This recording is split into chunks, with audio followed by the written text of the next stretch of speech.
Are you thinking of buying a home in the Rochester, Minnesota area, but you have no idea if it financially works for you?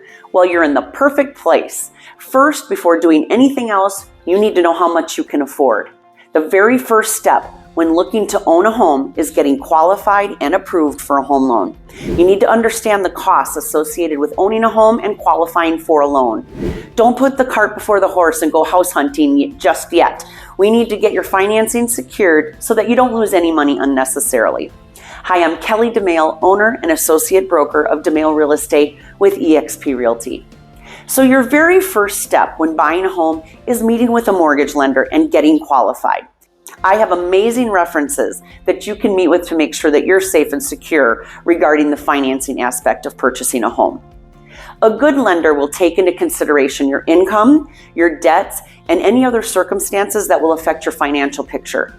And then they're going to suggest the best loan programs to meet your needs. Don't make the same mistake that others do. They go house hunting before they go mortgage shopping. There are things that you're going to have to consider, like knowing how much of a down payment you're going to need, what closing costs are associated with getting that loan, and any other expenses that you'll need to consider when you're qualifying, as well as purchasing your new home. Having all of your ducks in a row regarding your financing before you start the house hunt will set you up for the best success. So give us a call today and we'll refer you to one of our trusted mortgage professionals so we can get you well on your way to home ownership. I'm Kelly Domaille with Domaille Real Estate. We love where we live and we want you to love where you live.